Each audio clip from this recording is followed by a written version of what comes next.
The enigmatic, esoteric, cryptic, in a world full of cargos and Jordan 1s, Playboi Carti has managed to gel together a union of spiked hair, tight leather pants, cloaks, and steel-toed boots. From mumbling, indiscriminate sounds, vamp niggas have come from the shadows. But how has he amassed a following? Or better yet, how has Playboi Carti created a cult?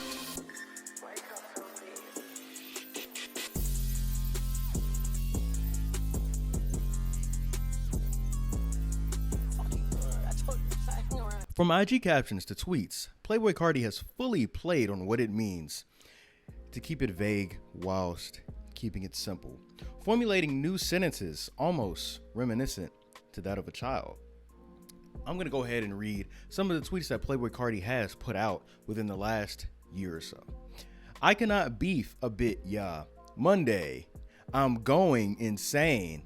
Everybody run out the house right now. Talk to me. What song do you need on Deluxe? Deluxe on the way, yes. Playboi Carti even goes far enough to drop a screenshot of a text message saying, drop narcissist. However, he doesn't drop narcissist. You would think that he would drop narcissist within a day, week, month. At the latest, the fans get nothing. And he follows this up with a one-word tweet of hardcore and cult. In the Double XL interview published earlier this week when asked why he's elusive, quiet, and or standoffish, Playboi said, sometimes I feel like I don't know how to talk. So I don't be wanting people to judge me based on how I talk, you know what I'm saying? I was never like that, even when I get around my white friends and stuff, I'm like, what up, shorty? You know what I mean? I don't switch it up. I'm just a product of my environment. I'm from Atlanta and I love Atlanta. This is me. Certain things you can't change. I can get my teeth done. I can get a skincare routine. I can go dress up nice, but I can't take that Atlanta out of me. It's almost as though the vagueness in his words create like a specialized sense of knowledge and profundity amongst his fans. Constantly gives his fans false promises, cloudy concepts. However, he delivers them with just fiery enthusiasm. The fiery enthusiasm that stirs people's souls, and thus a bigger group starts to formulate around him. Honestly, though, it could be argued that it's not something that Playboi Carti is consciously doing. It could be argued that that is just his true nature. It could be argued that that is just who he is naturally in everyday life. He's just a really quiet and standoff person. But this really does play into step one of how to create a cult. Step two, emphasize the visual and sensual over the intellectual. You need to amuse the bored, then and ward off the cynics. The best way to do this is through theater or other devices of its kind. Surround yourself with luxury, dazzle your followers with visual splendor. Fill their eyes with spectacle. Not only will this keep them from seeing the ridiculousness of your ideas, it will also attract more attention, more followers. Appeal to the senses, soothing music, colorful chants, a wide array of fashion choices. You might tickle the mind as long as you do not make anyone really think. Use exotic, distant cultures, strange customs to create theatrical effects. Make the most banal and ordinary affairs seems signs of something extraordinary. Playboi Carti's music is something that I personally would describe as something that is atmospheric and ambient.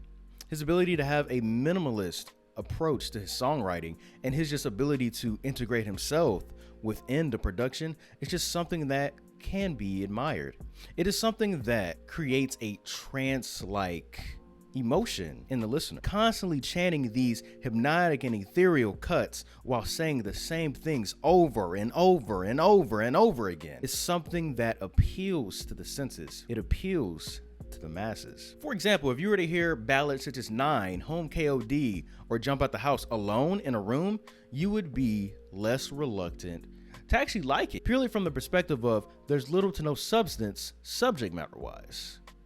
However, with the musical shift and people having less attention on lyrics, the beat takes over and people don't have to think as much. In his most recent interview, he stated, I've been listening to Mayhem, The Weeknd, a lot of old Atlanta stuff, ratchet stuff. Do you think sometimes I need to dumb it down? Do people think I'm too ahead? Because sometimes I feel like dumbing it down makes more money. Then he's asked, why would you dumb it down? People talk. It's just like I have a lot of people I have to take care of. And if you got to dumb stuff down to get the money, I'll do that for my family. You know what I'm saying? I'm just letting people know I know what's going on. And this is what I'm on. You feel me? I'd rather do it now. People love it. People hate it. And then 2 years from now, it's normal. Being weird is normal now. You know what I'm saying? If you're not weird, you're not cool. And you know, Playboi Carti's fashion choices, especially of recent, has been more of a punk aesthetic. You know, he's been wearing steel toe boots, mesh. He's been dabbling in face paint. You know, he's really what I would call adding visual splendor and dazzling the eyes of people. You know, the weirdness and it being completely separated of what the norm is has attracted followers. Weirdness is what has attracted followers. You know, it has attracted attention. More attention equals more followers. More followers equals more cult followers. Step number 3, borrow the form of organized religion to structure the group. Your cult-like following is growing. It is time to organize it. Find a way of both elevating and comforting the audience. Give them names that resound with religious overtones to emphasize your gathering's quasi-religious nature. Talk and act like a prophet.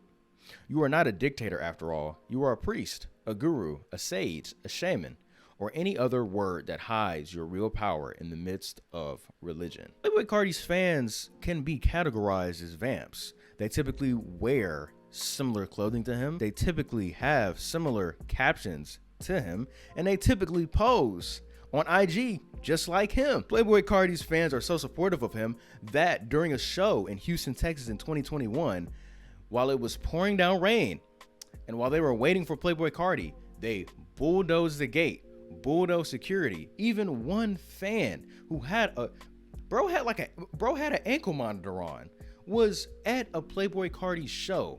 He was at his favorite artist's show. He was about ready to risk it all just to see his favorite artist. And step number 4, set up a them versus us dynamic. The group is now large and thriving, a magnet attracting more and more particles. If you are not careful though, inertia will set in and time and boredom will demagnetize the group.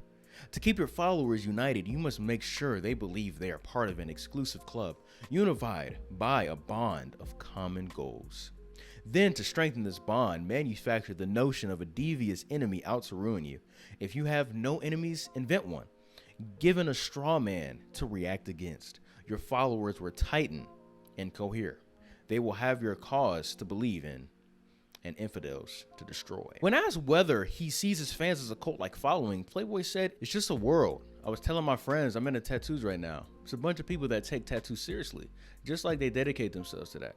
You got rock stars, punks, you got emos, you got goths. With me, I'm just being myself, and I feel like it's a lot of people who really want to be themselves and do a lot of different things. That's the reason why it's a cult, because everybody's not going to understand, and I understand. And when they see me, especially when I was coming up, like, dang, Carti just like me, a regular Atlanta nigga. You know what I'm saying? Like, boom, boom, tall dreads and all that. To be honest, fans barging through security, that just solidified it for me. Like, niggas was trying to run to see a nigga that they ain't never met ever in life. I don't know how you running them steel toe boots, my guy. I have no idea. Hey, in the rain? In the rain? Crazy. Couldn't be me. But that really solidified it for me personally. For me personally, that man has thoroughly created a cult. He has created mindless vamp niggas to come to his rescue. If he were to have any type of negativity come his way, there comes the vamp niggas from the shadows. Mindless niggas to come to his rescue. You know what I'm saying? I thoroughly believe that. I thoroughly believe that with conviction. I believe that they would come to his rescue. You know, all because all of them have something in common with one another. In the 48 laws of power, it benefits said law, but also there comes a reversal of that law. It states, one reason to create a following is that a group is often easier to deceive than an individual and turns over to you that much more power. This comes, however, with a danger. If at any moment that group sees through you, you will find yourself facing not one deceived soul, but an angry crowd that will tear you to pieces as avidly as it once followed you. The charlatans constantly face this danger and were always ready to move out of town as it inevitably became clear that their elixirs did not work and their ideas were sham. Too slow, and they pay with their lives. In playing with the crowd, you are playing with fire and constantly need to keep an eye out for any sparks of doubt, any enemies who would turn the crowd against you. When you play with the emotions of a crowd, you have to know how to adapt, attuning yourself instantaneously to all the moods and desires that a group will produce. Use spies, be on top of everything, and keep your bags packed. For this reason, you may often prefer to deal with people one by one. Isolating them from their normal milieu can have the same effect as putting them in a group. It makes them more prone to suggestion and intimidation. Choose the right sucker, and if he eventually sees through you, he may prove easier to escape than a crowd. So there it is, how Playboi Carti created a cult, how Playboi Carti used the 27th law of power. I hope you enjoy. Tell your auntie about me. If you do nothing else, I have more videos on the way. So subscribe if you like videos like this. And until next time, thanks for watching.